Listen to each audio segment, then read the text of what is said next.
ഇന്നത്തെ ശുഭചിന്തയിലേക്ക് ഏവർക്കും സ്വാഗതം. ഒരു ചെറിയ കഥ കേൾക്കാം. ഒരിക്കൽ ഒരു വേട്ടക്കാരൻ വനത്തിൽ നായാട്ടിന് പോയി. ഇടയ്ക്ക് വെച്ച് ഒരു പുലി അവനെ ഓടിച്ചു. രക്ഷപ്പെടുവാൻ വേണ്ടി അവനൊരു മരത്തിൽ ബന്ധപ്പെട്ട് കയറി. പുലി മരത്തിന് ചുവട്ടിൽ വന്ന് കിടന്നു. ആ മനുഷ്യൻ സുരക്ഷിതനായി എന്ന് കരുതി കയറിയിരുന്ന കൊമ്പിൻ്റെ മുകളിലെ കൊമ്പിലൊരു കരടി ഉണ്ടായിരുന്നു. കരടിയെ കണ്ട് ഭയന്ന് വിറച്ച വേട്ടക്കാരനോട് കരടി പറഞ്ഞു, സ്നേഹിത, ഭയപ്പെടേണ്ട, നീ കയറി എൻ്റെ സമീപത്തിരുന്നോളൂ, ഞാൻ നിന്നെ ഉപദ്രവിക്കത്തില്ലെന്ന്. അത് കേട്ട് കരടിയുടെ അടുക്കൽ വേട്ടക്കാരൻ കയറിയിരുന്നു. കുറച്ചു കഴിഞ്ഞ് അയാൾ ഇരുന്ന് ഉറങ്ങാൻ തുടങ്ങി. അപ്പോൾ കരടി പറഞ്ഞു, നീ എൻ്റെ മടിയിൽ തലവെച്ച് ഉറങ്ങിക്കോളൂ, അല്ലെങ്കിൽ നീ താഴെ വീണു പോകുമെന്ന്. അങ്ങനെ ആ മനുഷ്യൻ സുഖമായി കരടിയുടെ മടിയിൽ കിടന്ന് ഉറങ്ങി. ഉടനെ മരച്ചുവട്ടിലിരുന്ന പുലി കരടിയോട് പറഞ്ഞു, നിൻ്റെയും എൻ്റെയും പൊതുശത്രുവാണ് ആ മനുഷ്യൻ. അവനെ നീ തള്ളി താഴെയിടൂ, ഞാൻ അവനെ ഭക്ഷിച്ചിട്ട് വീട്ടിൽ പോയിക്കൊള്ളാമെന്ന്. അപ്പോൾ കരടി പറഞ്ഞു, ഇല്ല, ഞാനതൊരിക്കലും ചെയ്യില്ല. കാരണം അവൻ എന്നെ വിശ്വസിച്ചാണ് എൻ്റെ മടിയിൽ കിടന്നുറങ്ങിയത്. വിശ്വസിക്കുന്നവരെ ചതിക്കാൻ പറ്റുമോ? അത് തെറ്റല്ലേ? കുറച്ചു കഴിഞ്ഞപ്പോൾ അയാൾ ഉണർന്നു. സ്വല്പം കഴിഞ്ഞപ്പോൾ കരടിക്ക് ഉറക്കം വന്നു. അപ്പോൾ ആ കരടി വേട്ടക്കാരൻ്റെ മടിയിൽ തലവെച്ച് ഉറങ്ങി. ഇത് ശ്രദ്ധിച്ച പുലി തന്ത്രം പ്രയോഗിച്ചു.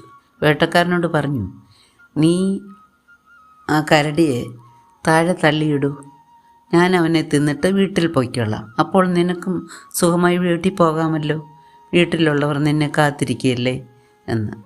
വേട്ടക്കാരനെ ബുദ്ധി ഉദിച്ചു. ഉടനെ അവൻ ആ കരടിയെ തള്ളി താഴിടാൻ ശ്രമിച്ചു. പക്ഷേ മരക്കൊമ്പിൽ ബലമായി പിടിച്ചിരുന്നതിനാൽ കരടി താഴെ വീണില്ല. ഇത് കണ്ട പുലി ഉടനെ കരടിയോട് പറഞ്ഞു, ഹേ കരടി, നീ സ്നേഹം കൊടുത്തതൊക്കെ മറന്ന് നിന്നെ ചതിക്കാൻ ശ്രമിച്ച ആ മനുഷ്യനെ ഇനിയും ഒരു നിമിഷം വെച്ചേക്കരുത്. വേഗം തള്ളി താഴെയിടൂ, ഞാൻ അവനെ തിന്ന് വിശപ്പടക്കിക്കൊണ്ട് വീട്ടിൽ പൊക്കോളാമെന്ന്. ഉടനെ കരടി പറഞ്ഞു, ഇല്ല, ഞാൻ ചെയ്യില്ല.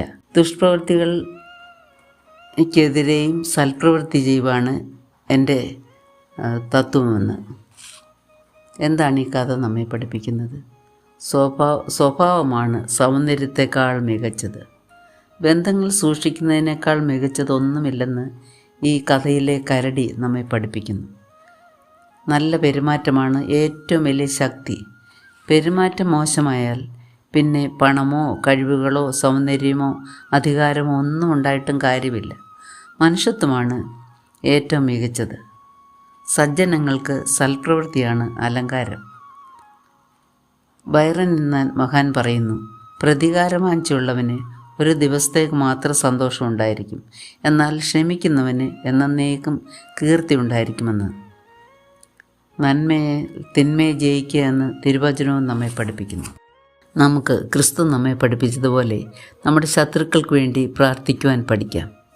സ്വാർത്ഥത വെടിഞ്ഞ് സൽപ്രവൃത്തികൾ മാത്രം ചെയ്ത് ജീവിക്കുവാൻ ദൈവം ബലം തരട്ടെ എന്ന് പ്രാർത്ഥിച്ചുകൊണ്ട് ഇന്നത്തെ ശുഭചിന്ത നമുക്കിവിടെ അവസാനിപ്പിക്കാം.